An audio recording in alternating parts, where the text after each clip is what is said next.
Sunderland won't win a game.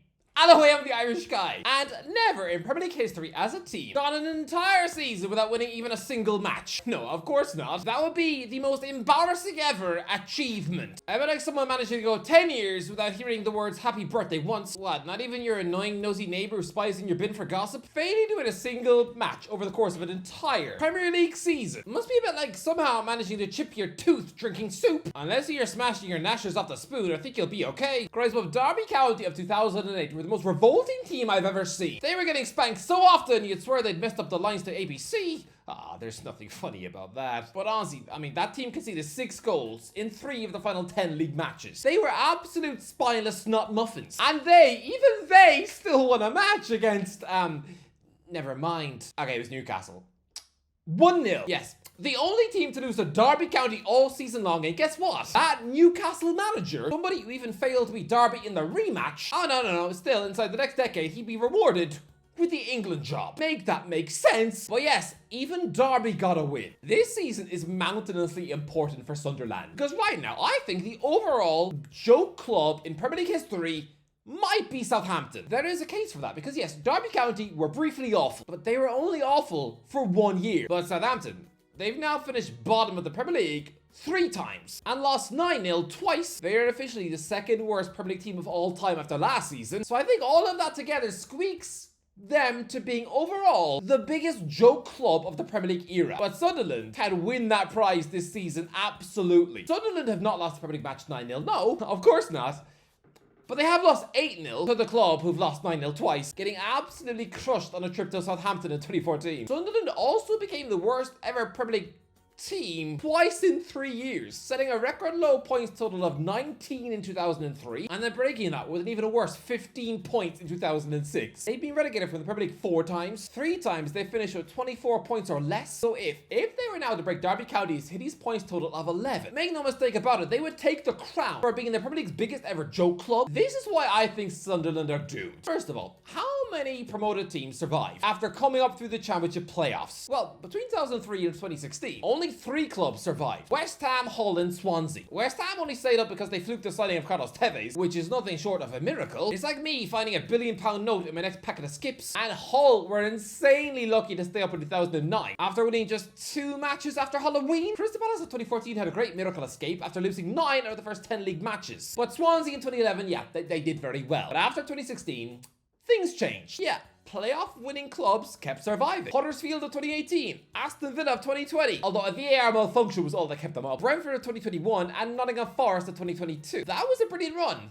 But since then, I mean, forget about playoff winning teams staying up. Not a single promoted side has stayed up since Forest did. Back when they were paying a chunky J-Lings 100k a week. The tide has turned again, and promoted sides, they do not survive. And I don't even think the managers controlling the ships even care if they do, because the man who just prepared the second worst Premier League side of all time last season, the guy who underprepared Southampton to a laughable degree, who thought it wise to try and play Barcelona football with a bunch of rubber ducks. Oh boy, honestly, Russell Martin was more naive than that weirdo Goldilocks who thought it was wise to steal food from bears. He was about as naive as someone who thinks the Easter Bunny is their mate. Or that Red Riding Hood who didn't realize that a wolf ate her gran. What, did the whiskers not give it away? And yet he now manages one of the most successful football clubs in the world, Rangers, who've won their league title a record 55 times. That's what Martin now gets to do. Walk into a world-renowned juggernaut. Last summer, it was Vincent Kompany getting Bayern Munich. Now it's Russell Martin getting Rangers. 2 men who failed their promoted teams after sacrificing success were selfish, pretentious imitations of Pep Guardiola. And they've now been rewarded with 2 football clubs who've lifted a combined 207 trophies. I mean, in their previous jobs, they were employed by clubs who'd barely won a sausage. So it's official. These managers who fail in the Premier League, as long as they try to play pretty stuff, be good little boys and play the Pep way, oh, they will get handsomely rewarded the very next summer. Honestly, just wait for Kieran McKenna to get snapped up by Spurs at the end of the month. I honestly wouldn't be shocked.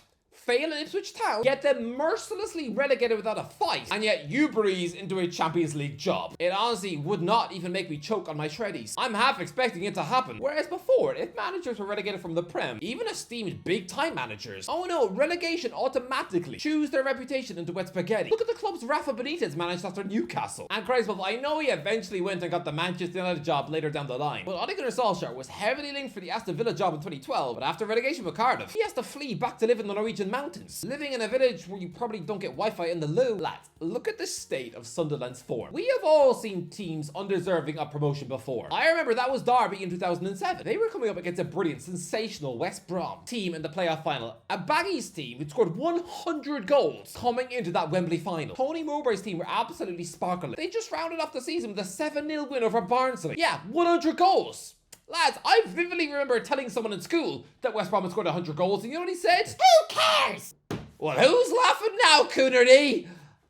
Probably no one. But lads, Tony Mowbray's team were absolutely sparkling. Within 12 months, this team would be back at Wembley for an FA Cup semi-final. It was a brilliant West Brom team that deserved promotion, but Derby, they won 1-0 and then embarrassed themselves for 12 months on Match of the Day. Harry Redknapp's QPR in 2014 somehow squeaked promotion after beating Steve McLaren's Derby at Wembley. Ironically, that Derby team was actually pretty good, but 10-man QPR stole a last-minute win, and guess what? We're once again an underprepared Premier League embarrassment. Yeah, Sunderland have stolen promotion. Frank Lampard has said that his Coventry team deserved to reach the final, and then Chris Wilder's Sheffield United team somehow bottle it in the final. I mean, don't get me wrong, I'm relieved, otherwise I'd not be scraping spiders out my hair. But as this Sunderland team polished off the championship season with 5 defeats in a row. They scored 1 goal in the final 6 matches. They scored just 4 goals in the final 9 matches. That is disgraceful form. It is absolutely pig ugly. And guess what? They're now losing their best players. Remember Sheffield United from 2 summers ago? They get promoted and then stupidly sold their 2 stars. Iliman Ndiaye to Marseille and unforgivably Sander Berg to Burnley. Yeah, the Blades then finished bottom of 16 points, lost 8-0 at home, 5-0 4 times, including unforgivably against their relegation buddies Burnley. There was also a 6-0 loss at home, and they conceded 104 goals in 38 matches. Officially, the worst offense in Premier League history by a mile. When you're letting in 15 more goals than that horrendous Derby team, then you know you're an absolute sweatball joke. Yeah.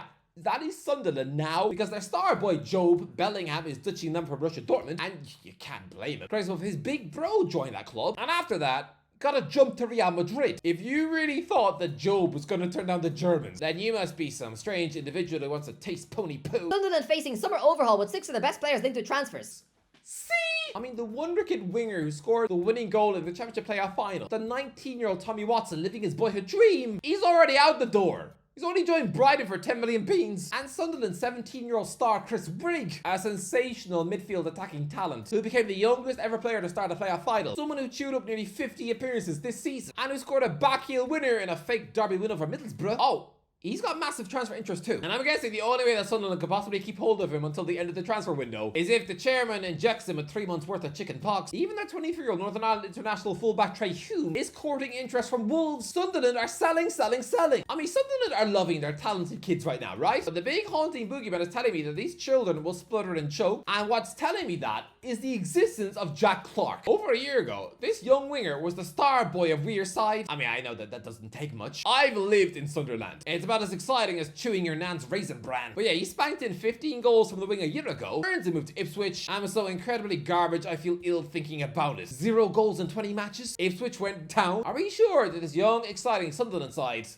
aren't just a team of Jack Clarks? I know everybody was cheering Sunderland's promotion because they felt sorry for them on Netflix. That's it. That is the reason why Sunderland were the people's champs. Because I guarantee you nobody cared about them before they became Netflix famous. But that's all the reason why everyone wanted them up. Just because they remember sitting on their couch in 2018 with a packet of hobnobs, stroking their cat and watching Sunderland fans poo themselves on TV. Or something, I don't know, it's been a while since I've seen it. Lads, this Sunderland squad have 0 Premier League experience. None. It's the only promoted team in Premier League history who cannot boast a single player who has competed in a Premier League match before. Well, no, sorry, that's wrong actually. Because their winger, Patrick Roberts, has played 5. Spread across Fulham, Man City, and Norwich. 72 minutes.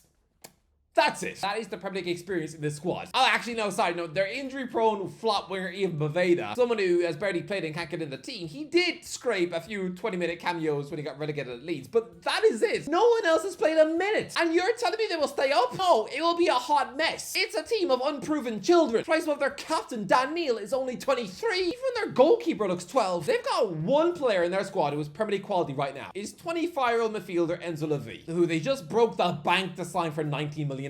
As he's quitting his Roma career after just 10 matches. But even he is a completely uncapped Frenchman who's halfway to 50. He's not exactly a mini Zidane, he's just a modern day Loracana.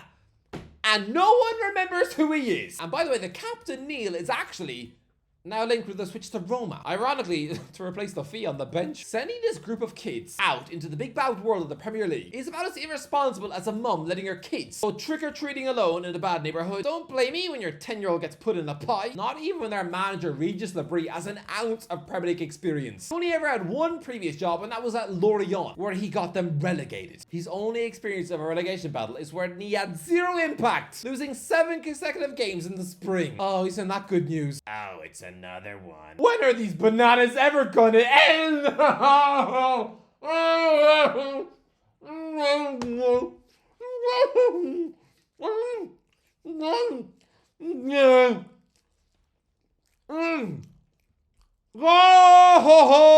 Sunderland are in that awful position where their whole squad is not good enough at all and they need a whole heap of new signings. That in itself will cause problems, because if a promoted team signs too many players at once, it will rip up the morale and self-esteem of the players who got you up, and it will just leave you as a bloated mess where the boss still doesn't know his best life by Christmas. Look at QPR after every promotion.